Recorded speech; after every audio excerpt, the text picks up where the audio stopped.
వ్యాప్తారం చుక్తే పౌత్రమకల్మషం పరాశరాత్మజం వందే సుఖతాతం తపోనిధిం వ్యాసాయ విష్ణురూపాయ వ్యాసరూపాయ విష్ణవే నమో వై బ్రహ్మనిధయే వాసిష్ఠాయ నమో నమః.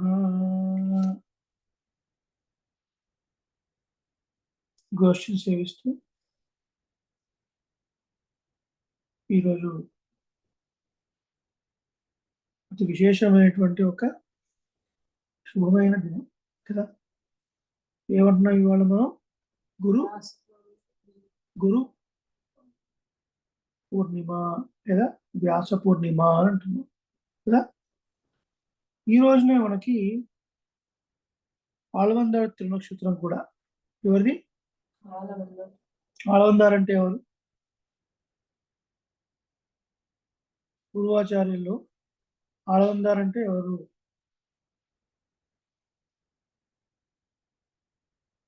స్తోత్రరత్నం మనకు అందించిన వారు ఎవరు? అదే వారికి ఇంకో పేరు ఉంది కదా, అది కూడా తెలియకపోతే ఎట్లా? ఆలవందార్ ఇంకో పేరు ఇక్కడ రాస్తుంది కదా, స్తోత్రరత్నం. స్తోత్రరత్నం మనకు అందించిన వారు ఎవరు? విజయశ్రీ. యాతో స్టార్ట్ అవుతుంది పేరు. గట్టిగా చెప్పాలి. యామనాచార్య. ఆలవందారన్న యామనాచార్యులు ఒకటే. అలాగే పుండరీకాక్షులు ఇంకొక ఆచార్యులు వార్తీయ నక్షత్రం. సరే, ఇవాళ మనం కొద్దిగా మరి యొక్క వైభవం తెలుస్తున్న ప్రయత్నం చేద్దాం. ముందుగా గురు పౌర్ణమి ఈరోజు ఆషాఢ మాసంలో వచ్చేటువంటి పౌర్ణమి గురు పౌర్ణమి అని అంటున్నాం. ఈ రెండు పదాలు ఒకసారి మనం చూద్దాం. గురువు కదా, గురు తర్వాత పౌర్ణమి. గురువు అంటే గురువు అని ఎవరిని అన్నాను? Any guess? అట్లా ఊకే కూర్చో. గురువు అంటే ఎవరన్నా?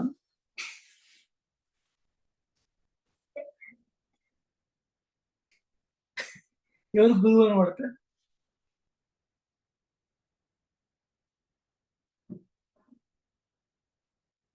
Any guess? గురువు నార్మల్ గా కాదు, ఒక గెస్. ఎవరనుకుంటున్నావు నీ దృష్టిలో గురువు అంటే? గురువు అని ఎవరన్నాడు?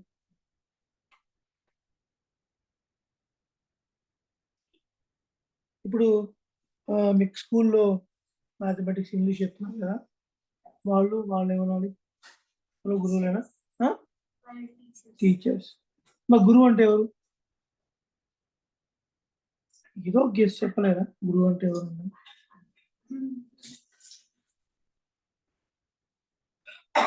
ఇప్పుడు నిర్వచనం గురు శబ్దాన్ని గట్టిగా చెప్పండి మీరు కూడా. గు శబ్దస్తు అంధకారత్వాత్ ఋషబ్దః తన్నిరోధకః అంధకార నిరోధిత్వాత్ గురురిత్యభిధీయతే గురుః ఇతి అభిధీయతే. అంటే గు అంటే అంధకారం అని అర్థం. రు అంటే దాన్ని తీసేసేవాడు అని అర్థం. అంధకారాన్ని తీసేసేవాడు గురువు అనబడుతున్నాడు. అర్థమైందా? ఏమర్థమైంది? అంధకారం అంటే ఏంటి? ఇప్పుడు ఈ రూమ్ లో లైట్స్ లేవు, చీకటి ఉంది. అంధకారమే కదా, అంధకారమే కదా, కనపడటం లేదు, చీకటి. ఎవరో ఒకరు వచ్చి లైట్ వేశారు, అప్పుడు వారి గురువు అని వచ్చా? అంధకారం తీసేసేవాడుగా గురువు అంటే. ఇప్పుడు చెప్పిన ప్రకారంగా లైట్ లేని రూమ్ లో ఎవరో ఒకరు వచ్చి లైట్ వేస్తే అంధకారం తీసేసినట్టే అవుతుంది. వారు గురువు అనబడతారా? మరి ఏంటి అంధకారం అంటే ఏంటి? అదే అది ఇంగ్లీష్లో చెప్తున్నాను అంతే, అందుకని మీరేం చెప్పట్లేదు. అంధకారం అంటే శ్రద్ధగా వినండి, అజ్ఞానము అని అర్థం. సాధారణంగా అజ్ఞానాన్ని అంధకారంతో మనం పోలుస్తాం. ఎందుకు అజ్ఞానాన్ని అంధకారంతో పోలుస్తున్నాము అంటే, జ్ఞానం లేనప్పుడు కదా, చీకట్లో ఏదో ఒకటి కింద పడిపోయింది అనుకోండి, తాడు కింద పడిపోయింది, అది పాము అని భ్రమపడే ప్రమాదం ఉందా లేదా? కదా?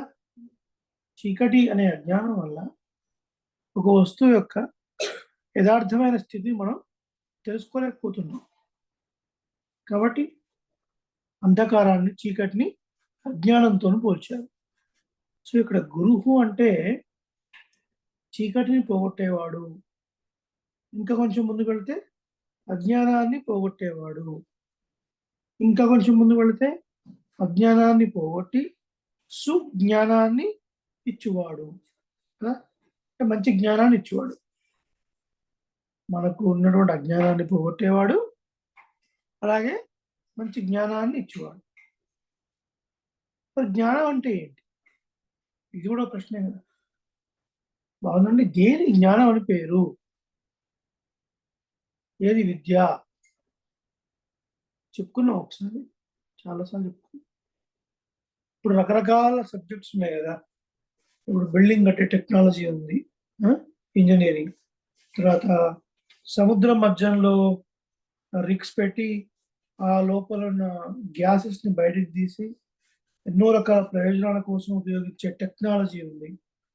పెట్రోకెమికల్ ఇండస్ట్రీస్ ఉన్నాయి, లగ్జరీ కార్స్ తయారు చేసే ఒక విభాగం ఉంది, కంప్యూటర్ సైన్స్ ఉంది. ఇవెన్నో ఎన్నో నాలెడ్జెస్ ఉన్నాయి కదా. బట్ వీటన్నిటినీ విద్య అనొచ్చు, వీటన్నిటిని జ్ఞానం అనొచ్చునా? ఇవన్నీ చెప్పేవాళ్ళని గురువులు అనొచ్చునా? అది కాదండి. ఆధ్యాత్మ విద్య, ఆధ్యాత్మిక విద్యను బోధించే వారికే గురువులు అని పేరు కదా. తత్కర్మ చెప్పండి, తత్కర్మ ఎన్న బంధాయ సా విద్య యా విముక్తయే. ఈ కర్మ వల్ల మనకు బంధం ఏర్పడిందో, ఏ బంధం నుంచి మనల్ని విముక్తి చేయగలిగేటువంటి శక్తి దేనికి ఉన్నదో దానికి విద్య అని పేరు. ఇప్పుడు మనందరం బంధంలో ఉన్నాం. జీవుడు అనేవాడు శరీరం అనే ఒక పంజరంలో బంధింపబడి ఉన్నాడు. అంటే మనం బంధంలోనే ఉన్నాం కదా, మనం విడుదల కాలేదు. మనం ఏదో ఇండిపెండెంట్ గా నేనున్నాను, నాకు నేనే అన్ని శాసించగలను, ఇది నా ఇల్లు, నా ఇష్టం వచ్చినట్టుగా నేను ఉంటాను, నా ఇష్టం వచ్చిన కారులో నేను తిరుగుతాను, నా ఇష్టం వచ్చిన డ్రెస్లో నేను ఉంటాను అని నానా అని అంటున్నాను తప్ప, వాస్తవానికి మరి మనకు నిజమైన స్వాతంత్రం ఉందా? లేదు. మనం బంధనంలోనే ఉన్నాం కదా. ఈ బంధనం, ఈ జీవాత్మకి ఈ శరీరంలో ఉండే ఒక బంధం దేని వల్ల వచ్చింది? కర్మ వల్ల వచ్చింది. ఆ కర్మని తొలగింపజేసి, అర్థమవుతుందా? ఆ కర్మను తొలగింపజేసి దేనివల్ల మనకు బంధం వచ్చిందో ఆ బంధాన్ని విడుదల చేసేటువంటి విద్య ఏముంటుందో అది నిజమైన విద్య, అది నిజమైన జ్ఞానము. పరమాత్మను గురించినటువంటి తెలుసుకునే జ్ఞానమే జ్ఞానము. ఆళ్వార్లు మనకి ఇదే విషయం చెప్పారు, ఋషులు కూడా మనకి ఈ విషయాన్నే చెప్పారు, చిన్న పిల్లవాడు ప్రహ్లాదుడు కూడా మనకు ఈ విషయాన్నే చెప్పాడు. కుంభినీధవుడు చెప్పేది గురువు గురువు అన్నాడు. ఎవరయ్యా గురువు అంటే కుంభినీధవుడు. భూదేవి భర్త ఎవరు? భూదేవి భర్త ఎవరు? శ్రీమన్నారాయణ. కుంభినీధవుడు చెప్పాడు గురువు. భూదేవి యొక్క భర్త శ్రీమన్నారాయణ. హ్రీశ్చతే లక్ష్మీశ్చ పత్న్యౌ అహోరాత్రే పార్శ్వే నక్షత్రాని రూపం పురుషూక్తంలో వస్తుంది. కాబట్టి ఆ శ్రీమన్నారాయణ గురించి చెప్పేవాడే గురువు అని చాలా క్లియర్గా మనకు చెప్పాడు ప్రహ్లాదు. ఎందుకండి? ఎందుకు ఆయన గురించి చెప్పిన వాడే గురువు అవ్వాలి? ఇక్కడ గురించి చెప్తే అది కాదా? కాదు. ఎందుకు అంటే మళ్ళీ ఇందాక మనం చెప్పుకున్న విషయానికి రావాలి. కర్మ అనే బంధం నుంచి మనల్ని విడుదల పొందించేవాడు ఆ శ్రీమన్నారాయణుడే. ముచల్ మోక్షే అని ధాతు అంటే విడుదల అని అర్థం. మోక్షం అంటే విడుదల. అంటే ఈ బంధం నుంచి మనం బయటపడి మోక్షం పొందాలి, ఎప్పుడూ ఒక ఆనందాన్నే పొందాలి, ఏమాత్రం దుఃఖం లేని ఒక స్థితిని మనం పొందాలి అంటే ఆ మోక్షాన్ని ఇచ్చేవాడు ఎవరు? శ్రీమన్నారాయణ. మోక్షం ఇచ్చేత్ జనార్దనాథ్ అని మనకు శాస్త్రవచనం. కాబట్టి ఆ శ్రీమన్నారాయణుడే మనకు మోక్షాన్ని ఇచ్చేవాడు కాబట్టి వాడి గురించి చెప్పేవాడే గురువు అండి అని అన్నారు. ఇది గురు శబ్దానికి అర్థం. ఈ రోజున వ్యాస మహర్షి అవతరించినటువంటి రోజు. విధిగా సనాతన సంప్రదాయంలో ఉన్న ప్రతి ఒక్కరు కూడా వ్యాస మహర్షి యొక్క గొప్పతనాన్ని ఈరోజు వినాలి.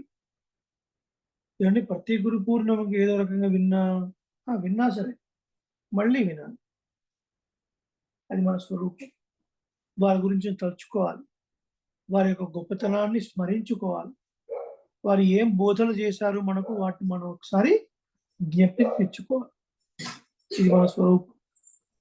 అంతేగాని మనకు సంబంధించినటువంటి దేవాలయాల్లోకి వెళ్ళి అక్కడ ఏదో పూజలు చేయటం అది కాదు. గురు పూర్ణిమ అంటే గురువులను సేవించుకోవటం. ఎందుకు వ్యాస మహర్షి అంత గొప్ప స్థానాన్ని అలంకరించి ఉన్నాడు? అసలు ఎవరు వ్యాస మహర్షి? వ్యాస మహర్షి అవతరించిన రోజు అని అనుకున్నాం ఇవాళ. ఆయన గొప్పతనం ఏంటి? ఎందుకు వారిని వాళ్ళు మనం స్మరించుకోవాలి?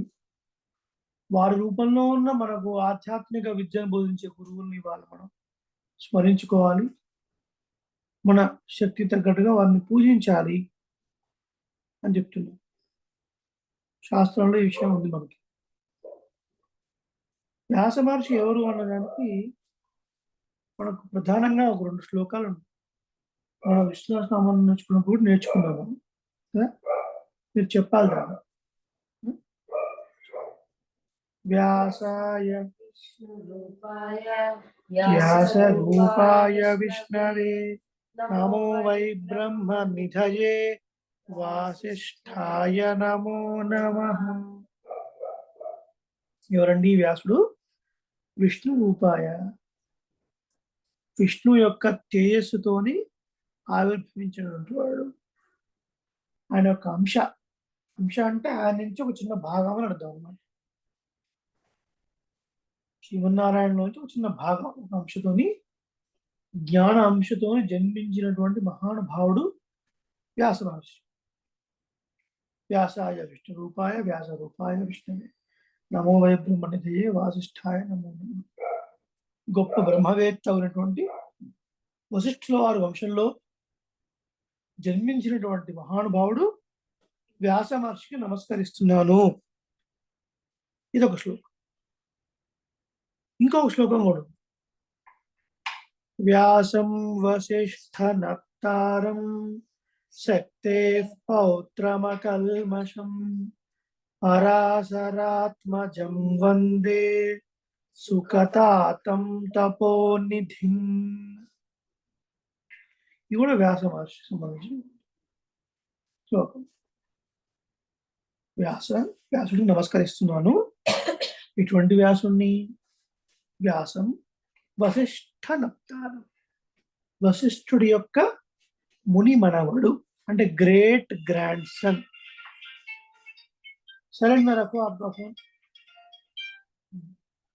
వ్యాసం వశిష్ఠ నప్తారం. వ్యాసుడు ఎవరు? వశిష్ఠుడికి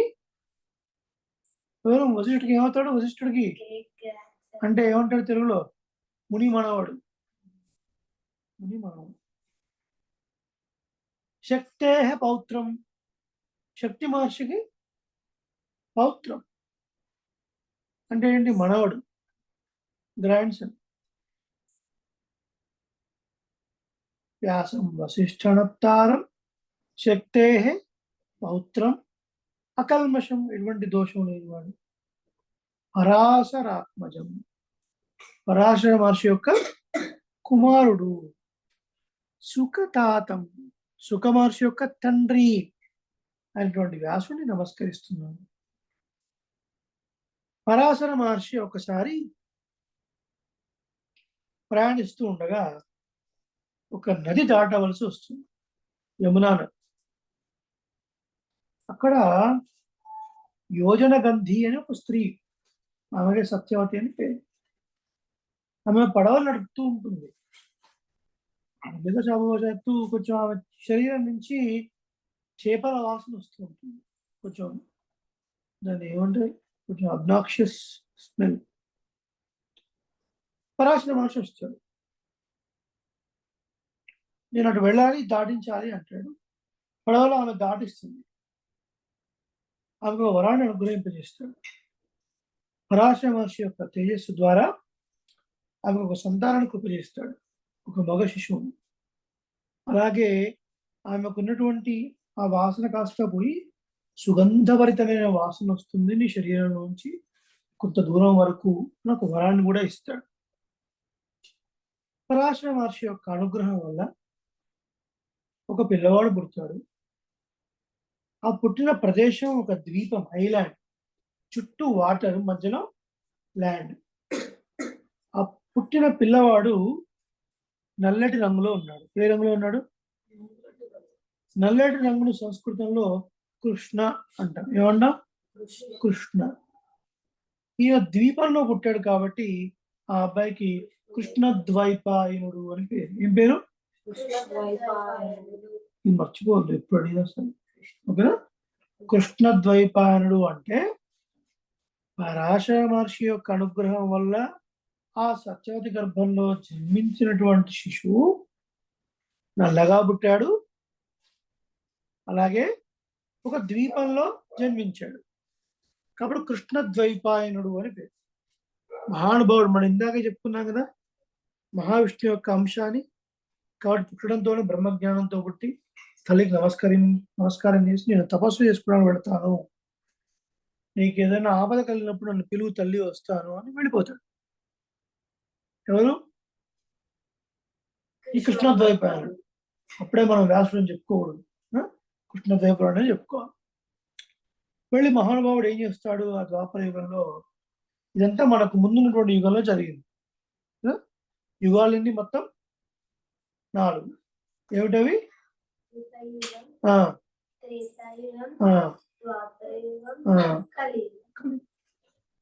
కృత, త్రేత, ద్వాపర, కలి. ద్వాపర యుగంలో జన్మించినటువంటి మహానుభావుడిన. అప్పుడు వేదం అంతా ఒకటే రాశిగా ఉంది. ఋగ్వేదం, యజుర్వేదం, సామవేదం, అథర్వవేదం అని. వేదం అంతా కూడా భగవంతుని యొక్క వైభవాన్ని తెలిపినప్పటికీ కూడా ఒక్కొక్క వేదంలో కొన్ని కొన్ని ప్రయోజనాలు ఉన్నాయి. యజ్ఞ యాగాలకు సంబంధించిన విశేషంగా యజుర్వేదంలో చెప్పబడ్డాయి. దేవతలకు సంబంధించిన స్తోత్రం అంతా కూడా సామవేదంలో చెప్పబడింది. ఇలా రకరకాలుగా ఉన్నాయి. మరి ఆ రోజుల్లో ఉన్నటువంటి బ్రాహ్మణులకు కానీ ఋషులకు కానీ చక్కటి జ్ఞానం ఉండేది కాబట్టి ఒకటిగా ఉన్న వేద రాశిలో ఇది రుక్కు, ఇది యజుస్, ఇది సామం, ఇది అధర్వం అని ఒక డిఫరెన్స్ చేయగలిగేటువంటి ఒక జ్ఞానం వాళ్ళకు ఉన్నది. కానీ ముందు ముందు కలియుగంలో అంత శక్తి వాళ్ళకు ఉండకపోవచ్చును అని గ్రహించినటువంటి మహానుభావుడు ఒకటిగా ఉన్న వేదాన్ని 4గా ఏం చేశాడు? డివైడ్ చేశాడు, విభజించాడు. వేదాన్ని విభజించాడు కాబట్టి వేద వ్యాసుడు. సో వ్యాసం అంటే ఏంటి అర్థం? సెగ్రిగేషన్ అని అర్థం. ఏంటి అర్థం? ఇప్పుడు ఈ మహానుభావుడు దేన్ని సెగ్రిగేట్ చేశాడు? కాబట్టి వేద వ్యాస, వేద వ్యాసుడు అయ్యాడు. అర్థమైందా? ఈ మహానుభావుని ఈ రోజున ఎందుకు మనం స్మరించుకొని యథాశక్తి పూజించుకోవాలి అంటే, ఒకటిగా ఉన్న వేదాన్ని 4గా విభజించడమే కాకుండా పంచమ వేదము అని పిలువబడే శ్రీ మహాభారతాన్ని కూడా మనకు అందించినటువంటి మహానుభావుడు. 4 వేదాల సారం అంతా కూడా మహాభారతంలో ఉంది అని చెప్తారు కాబట్టి దాన్ని పంచమ వేదము అని అన్నారు. ఆ పంచమ వేదమైన మహాభారతం రాసింది ఎవరు? వేదవ్యాసుడు. అలాగే 18 పురాణాలను కూడా మనకు అందించాడు. ఇక్కడ ఒక క్లారిటీ మనం తీసుకునే ప్రయత్నం చేద్దాం. ఏమండి, పురాణం అంటే ఏంటి అర్థం? పురా అపి నవం అంటే ఏంటి? Though it is very old, okay. It appears to be very new even today, right? And the righteousness, the dharma, so which were told in the Puranas at olden days or olden years or olden kalpas, still those dharmas apply today. మరి ఎప్పుడో జరిగిపోయినటువంటి కల్పాల్లో జరిగిన పురాణాలు, అష్టాదశ పురాణాలు, 18 పురాణాలు ఉన్నాయి కదా, వాటిని వ్యాస మహర్షి అందించాడని చెప్తున్నారు. మరి భాగవత పురాణాన్ని వ్యాస మహర్షి రాశాడు అని మనం చదువుకుంటున్నాము. అంటే 18 పురాణాలని వ్యాస మహర్షి రాశాడా, లేదా అసలు ఏం చేశాడు వ్యాస మహర్షి పురాణాల విషయంలో అన్న కొంచెం క్లారిటీ మనం తీసుకుందాం. ఇందాక మనం చెప్పుకున్నట్టుగా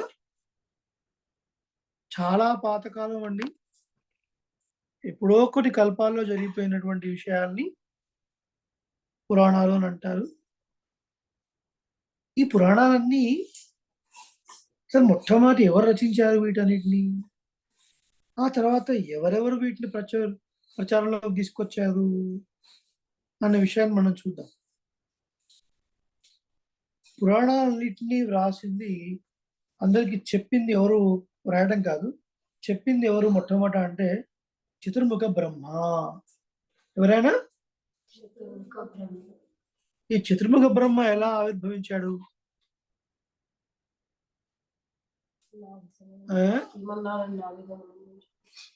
చెప్పాలా? ఇట్లా అంటే ఎట్లా తెలుసు? ఇట్లా ఇట్లా చేయడం ఇట్లా అంటే ఎట్లా తెలుసు? ఓకల్ శ్రీమన్నారాయణ యొక్క నాభీకమలంలోంచి ఉద్భవించిన వాడు చతుర్ముఖ బ్రహ్మ. ఈ బ్రహ్మయే అన్ని పురాణాన్ని చెప్పారు మహర్షులు, సూక్ష్మంగా చెప్పారు.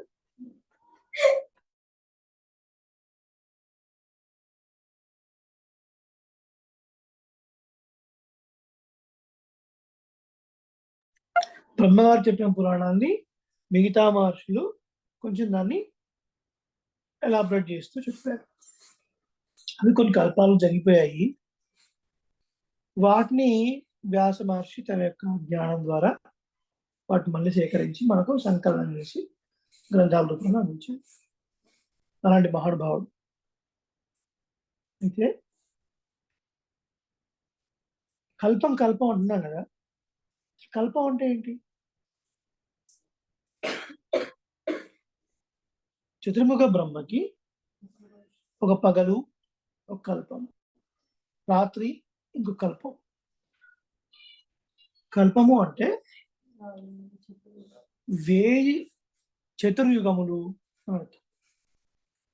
చతుర్యుగములు ఇందాక చెప్పుకున్నాం కదా మనం, 4 యుగాలు కలిపితే చతుర్యుగము లేదా ఒక మహాయుగం అని అంటాం. ఈ 4 యుగాలు కలిపి చతుర్యుగము లేదా ఒక మహాయుగము అంటాం. కలియుగం యొక్క టైం ఫ్రేమ్ ఎంత?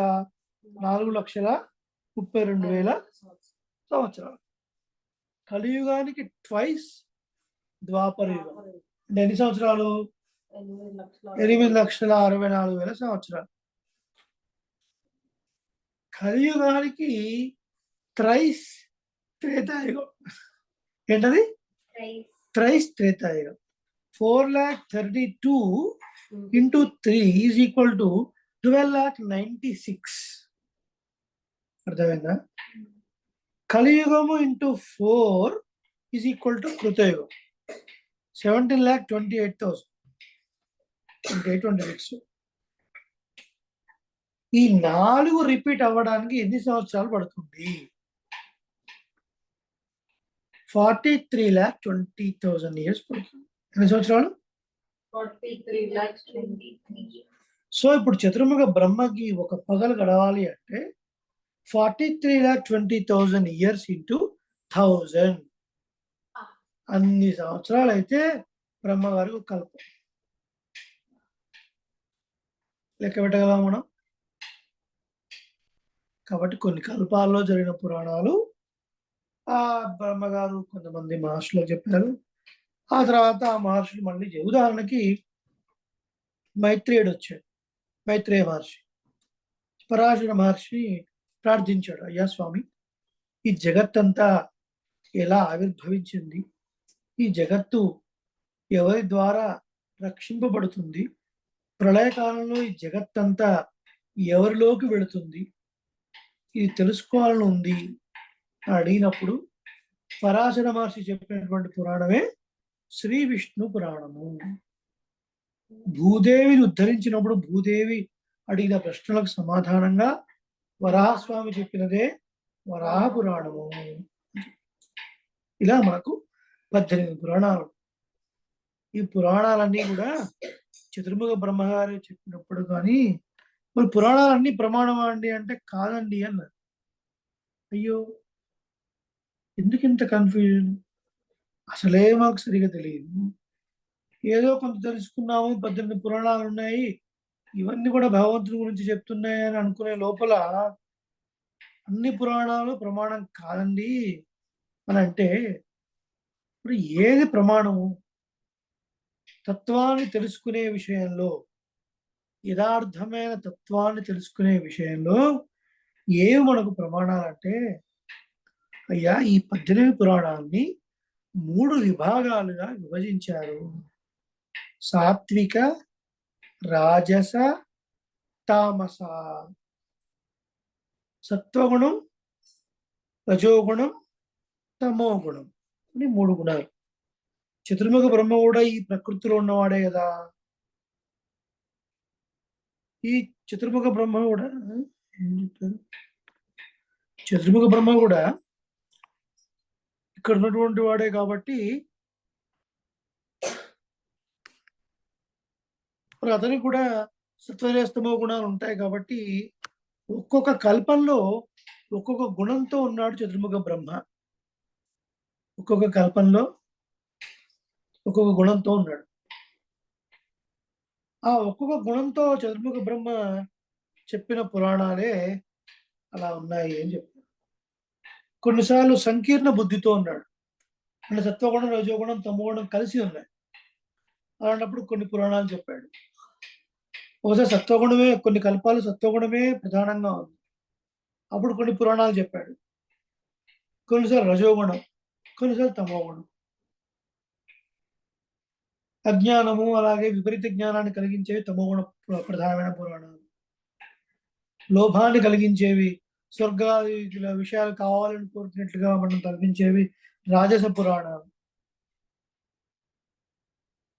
అలాగే యథార్థమైనటువంటి జ్ఞానాన్ని మనకు కలిగించేవి మాత్రమే సాత్విక పురాణాలు అని మనకు మత్స్య పురాణంలో చతుర్ముఖ బ్రహ్మయే స్పష్టంగా చెప్తారు.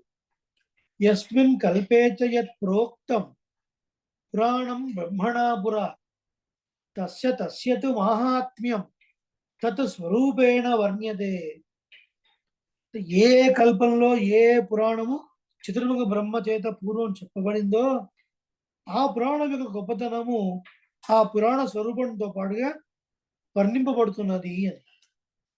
కాబట్టి పురాణాల్లో కొన్ని భేదాలు వచ్చినప్పుడు మనం తత్వాన్ని గ్రహించినప్పుడు దేని ప్రమాణంగా తీసుకోవాలి? సాత్విక పురాణాలను ప్రమాణంగా తీసుకోవాలి. అగ్ని యొక్క మహాత్యాన్ని, శివుడి యొక్క మహాత్యాన్ని చెప్పేవి తామస పురాణాలు. అవి తత్వ విచారణలో ప్రమాణాలు కావు. చతుర్ముఖ బ్రహ్మ గురించి చెప్పేవి రాజస పురాణాలు, రజోగుణ ప్రధానమైన పురాణాలు. అవి కూడా తత్వ విచారణ ప్రమాణాలు కావు. శ్రీమన్నారాయణ యొక్క ప్రభావాన్ని తెలిపేవి సాత్వికమైనటువంటి పురాణాలు. అలాగే సరస్వతీ దేవి యొక్క అలాగే పితృదేవతల యొక్క గొప్పతనాన్ని చెప్పేవి సంకీర్ణమైనటువంటివి పురాణాలు. వీటన్నిటిలో కూడా తత్వ విచారణకి మనం తీసుకోవాల్సిన ప్రమాణాలు ఏమిటి అంటే సాత్విక పురాణాలే అని అర్థం. భాగవత పురాణం, అలాగే వరాహ పురాణం, శ్రీ విష్ణు పురాణం, నారద పురాణం, ఇది మాత్రమే సాత్విక పురాణాలు. 6 పురాణాలు మనం ప్రమాణంగా తీసుకోవాలి అని నిర్ణయించి ఉన్నారు పెద్దలు. త్రిమతాచార్యులు అనేటువంటి మహానుభావులు ఎవరు వారు? ఆదిశంకరాచార్య స్వామి వారు కానీ, భగవద్ రామానుజులు కానీ, మధ్వాచార్యులు కానీ ఈ సాత్విక పురాణాలనే ప్రమాణంగా తీసుకున్నారు. రాజస తామస పురాణాన్ని తత్వ విచారణలో ప్రమాణంగా తీసుకోలేదు. తత్వ విచారణ అంటే కన్ఫ్యూజ్ అవ్వద్దు. అంటే ఏంటి? ఈ సృష్టికి ముందు ఏముండెను, ఎలా ఈ సృష్టి ఆవిర్భవింపబడెను, ఎలా మనం రక్షింపబడుతున్నాము, ప్రళయం అయిన తర్వాత మనందరం ఎక్కడికి పోతున్నాము, మోక్షం అంటే ఏంటి, ఇలా వంటివన్నీ కూడా తత్వ విచారణలోకి వస్తాయన్నమాట. బట్ ఇలాంటి అన్ని పురాణాలు సంకలనం చేసి అందించిన మహానుభావుడు వ్యాస మహర్షి. ఇప్పటికీ ఎన్నో చోట్ల భాగవత మహాపురాణం మనం సప్తాహం చేస్తున్నాం కదండి. నైమిషారణ్యంలో ఎప్పటికీ నడుస్తుంది, బృందావనంలో ఎప్పటికీ నడుస్తుంది, హైదరాబాద్లో ఎవరింట్లోనో ఎక్కడో చోట మహానుభావులు పెద్దలు కొంతమంది కలిసి స్వామిని పిలిపించుకొని ఒక 7 రోజుల పాటు వాళ్ళ ఇంట్లో కాలక్షేపం చేయడం ఎంత మంచి విశేషం అది. ఒక 10 మంది కలిసి ఒక స్వామిని పిలిపించి, అయ్యా భాగవత మహాపురాణం అంటే ఏమిటి, అందులో ఏ మహత్వం చెప్పబడింది మాకు తెలియజేయవలసినది అని ప్రార్థిస్తే కనీసం రోజులో 1 గంటన్నర 2 గంటల్లో కూర్చొని దాని గురించిన విశేషాలు గోష్ఠిగా అందరం సేవించి ఒక ప్రక్రియ ఉన్నది. 18,000 శ్లోకాలు, 18,000 శ్లోకాస్ని 7 రోజుల్లో చెప్పడం కుదురుతుందా అండి అంటే కుదరదు. కానీ ఒక ప్రక్రియ మన పెద్దలు ఏర్పాటు చేశారు. మొదటి రోజు ఇంతవరకు చెప్పండి, రెండో రోజు ఇంతవరకు చెప్పండి, మూడో రోజు ఇంతవరకు చెప్పండి అని ముఖ్యమైన విషయాలను చెప్పుకుంటూ వెళ్ళటం. అది భాగవత సప్తాహంలో ఒక ప్రక్రియ. అది వినటం చాలా ముఖ్యం. ఎన్నో జన్మల సుకృతం ఉంటే తప్ప భాగవత గ్రంథం మన ఇంట్లో ఉంటే బాగుండును అనే ఒక ఆలోచన రాదు. ఎన్నో జన్మల సుకృతం ఉంటే తప్ప భాగవతంలో కొన్ని శ్లోకాలు చదువుకుంటే బాగుండు, నేర్చుకుంటే బాగుండు గురుముఖత అన్న ఆలోచన రాదు. ఎన్నో జన్మల సుకృతం ఉంటే తప్ప భాగవత మహాపురాణం వినాలి అన్న ఆలోచన రాదు. ఎన్నో జన్మల సుకృతం ఉంటే తప్ప మన ఇంట్లో భాగవత సప్తాహం ఏర్పాటు చేసి 10 మందికి ఆ జ్ఞానాన్ని పంచాలి అనే ఒక ఆలోచన రాదు. ఇది భాగవత మహాపురాణం గొప్పతనం. మరి అందించిన మహానుభావులు ఎవరు? వ్యాస మహర్షి కదా. బ్రహ్మసూత్రాలు అందించిన వారు ఎవరు? వ్యాస మహర్షి కదా. మహాభారత యుద్ధం నడుస్తున్నప్పుడు ధృతరాష్ట్రుడికి కళ్ళు లేవు కదా.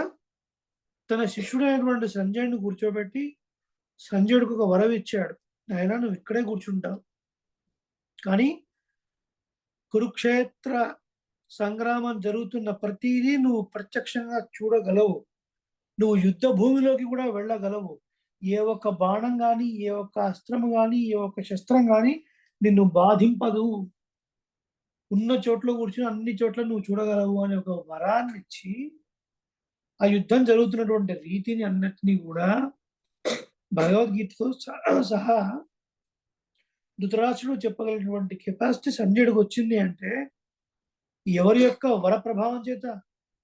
వ్యాస మహర్షి యొక్క వరం. ఎంత మహానుభావుడినా అంత గొప్ప వరం ఇచ్చాడంటే ఉన్న ప్లేస్లో కూర్చొని అక్కడ యుద్ధం జరుగుతున్న దాన్ని కళ్ళ కట్టినట్టుగా చూసేటువంటి గొప్ప స్థితి సంజయుడి వ్యాస మహర్షి యొక్క అనుగ్రహం వల్ల వచ్చింది. బట్ వ్యాస మహర్షి యొక్క గొప్పతనం ఇంత అంతాన్ని మనం చెప్పగలం. శ్రీ విష్ణు సహస్రనామం అందించింది ఎవరు? వ్యాసుడే కదా. వ్యాసాచార్య సమాహారాత్, వేదాచార్య సమాహారాత్, వేదాచార్యుడైనటువంటి వ్యాసుడి చేత కూర్చబడింది అంతటి మహానుభావుడు.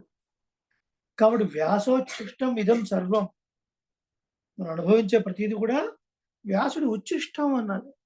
ఉచ్ఛిష్టం అంటే లిటరల్ మీనింగ్ ఎంగిలి అని అర్థం. ఇక్కడ ఎంగిలి అని అర్థం కాదు, వ్యాసుడి నోటి నుంచి వచ్చినది వ్యాసకృతము.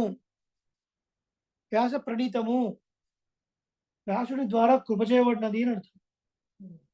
ఆ మహానుభావుడి వల్ల ఇవాళ మనం శాస్త్రం పాలన చేయగలుగుతున్నాము, భాగవత పురాణ పాలన చేయగలుగుతున్నాము, ఎన్నో విశేషాలు తెలుసుకోగలుగుతున్నాము, మహాభారతం నుంచి ఎన్నో కథలు వింటున్నాము, ఎన్నో గొప్ప నీతులు మనం తెలుసుకోగలుగుతున్నాము, ఎన్నెన్నో సమస్యలకి ఎన్నెన్నో పరిష్కారాలు వేదం నుంచి మనం పొందగలుగుతున్నాము.